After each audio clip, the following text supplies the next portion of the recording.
I never imagined that moving into Pinehurst Estates would turn into a war of nerves, especially not with its most notorious resident, Deborah Wilkins. Around here, people didn't even whisper her real name anymore. They just called her HOA Karen behind closed doors. When I closed on my modest ranch-style house, I thought I was starting a new, peaceful chapter. Instead, I'd unknowingly landed right in the center of her self-appointed kingdom. The first few months passed quietly enough. I was working from home one afternoon when a sharp, aggressive knock rattled my front door. I opened it to find her standing there, clipboard in hand, bob haircut so precise it looked carved in stone, and a stiff navy blazer adorned with shiny gold buttons. It was the unofficial uniform of small-minded power. "Mr. Reynolds," she said, forcing a tight smile that never reached her eyes. "I'm Deborah Wilkins, president of the Pinehurst Estates Homeowners Association. I'm here to address several violations concerning your property." She dragged out the word violations like I committed a felony instead of whatever petty infractions she thought she'd uncovered. Keeping my tone neutral, I replied, "Nice to meet you, Mrs. Wilkins. What violations are you referring to? I've been following everything in the welcome packet." She consulted her clipboard with exaggerated importance. "First," she said, gesturing dismissively at my mailbox, "your mailbox is the wrong shade of green. It must be Pinehurst Green number 543, not whatever this is. Second, your garbage bins remained visible for more than 6 hours after pickup last Thursday. Third, your garden beds are unacceptable. Hydrangeas are not on the approved plant list." I blinked, barely containing my laughter. "My mailbox color. I'll check on that," I said politely. As for the garbage bins, I was out of town on a work trip, and my neighbor helped. He just moved them a little late. And the hydrangeas, they were already planted when I bought the house. Her lips pressed into a thin line. "The previous owners were granted a temporary exemption," she sniffed, "which expired when the property changed hands. You have 14 days to replace them with approved vegetation. I'll email you the formal notices." She turned to leave, then tossed a final grenade over her shoulder. "Oh, and your house trim? It's looking shabby. You'll need to repaint." I glanced at my freshly painted trim, feeling a wave of irritation. "I'll review the notices," I said calmly, but inside, I knew this wasn't a misunderstanding. It was the opening shot, and Deborah Wilkins had just declared war. The next few weeks felt like living under a microscope. Every few days, another violation notice landed in my inbox, each one more absurd than the last. Apparently, my bird feeder was encouraging non-native species. My garden hose, neatly wound on a reel, was improperly stored. Even my brand-new welcome mat was flagged as excessively worn, an impressive trick for something I'd unrolled just a month prior. Each notice came complete with remediation instructions and cheerful reminders that non-compliance could result in hefty fines. The tone wasn't neighborly. It was threatening, a velvet-gloved fist. My neighbors weren't surprised. One evening, Tom from next door wandered over while I was trimming the hedges, ironically, to HOA-approved specifications.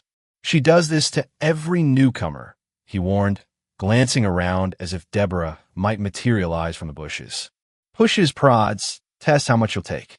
Drove off 3 families in the last 2 years. The rest of the board's too scared to stand up to her." It wasn't just pettiness. It was control. She saw the neighborhood as her little fiefdom, and we were all supposed to bow. I decided right then, if she wanted to play games, I'd beat her at her own. I started gathering evidence. Photos, time-stamped emails, copies of the HOA's actual bylaws. If I was on a fight, I wasn't going to give her an inch. The next HOA meeting was my debut. I showed up early, armed with a thick folder of documentation. Deborah sat at the head of the folding table set up in the community center, gavel in hand, already surveying the room like a queen awaiting tribute. When the meeting opened for resident concerns, I stood up, voice steady. One by one, I addressed every violation she had issued, with photos, receipts, and legal clauses backing me up. Other homeowners, some hesitant at first, started nodding along. Deborah's face turned an alarming shade of red. I could see her gripping the gavel so tightly her knuckles whitened. "Furthermore," I said, flipping to the final page of my binder, Many of these so-called violations aren't even outlined in the association bylaws. If necessary, I'm happy to propose clarifications to protect all residents from misunderstandings. The murmurs of agreement around the room were louder now. Some people even clapped softly. Deborah banged the gavel hard enough to make everyone jump. "We'll take your concerns under advisement," she said through gritted teeth. But when our eyes met, I understood exactly what had happened. I hadn't just pushed back. I had made myself an enemy, a real one. And Deborah Wilkins was the kind of enemy who didn't forgive or forget. A week later, the real retaliation began. I came home from work one evening to find a bright orange notice taped crookedly to my front door. "Emergency remediation required," it screamed in bold letters. According to the document, a routine inspection had deemed my roof structurally unsound, posing a threat to neighborhood safety. Immediate repairs had already been scheduled, and the full cost, naturally, would be billed to me. My stomach twisted. I'd had the roof inspected professionally right before closing on the house. It had easily 10 good years left, and the report was rock solid. Suspicious, I called the company listed on the notice. They had no record of any appointment, no work order, no knowledge of my address. Something wasn't just wrong, it was dirty.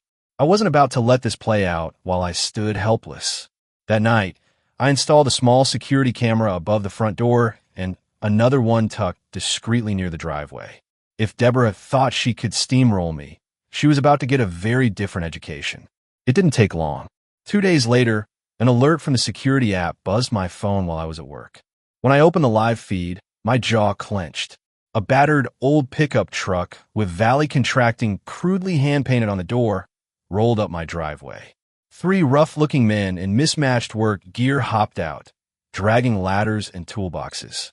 And there, standing in the middle of my yard like a general directing her troops, was Deborah Wilkins herself. I watched in growing disbelief as the men clambered onto my roof and started ripping up shingles. Without permits, without contracts, without my consent. I didn't hesitate. I called the police and jumped in my car, speeding home as fast as the law would allow. When I pulled up, a police cruiser was already there, its lights flashing. Deborah was mid-argument with the responding officer, waving a document wildly in one hand. I stormed up the driveway. "What the hell is happening here?" Deborah spun toward me, face flushed. As outlined in the emergency notice, the HOA has the authority to address threats to neighborhood safety. These gentlemen are here to fix your dangerous roof before it collapses and hurts someone. The officer, a tall man with sergeant stripes named Rodriguez, frowned as he thumbed through the paper she handed him. "Ma'am," he said, his voice slow and deliberate, "this document only has your signature.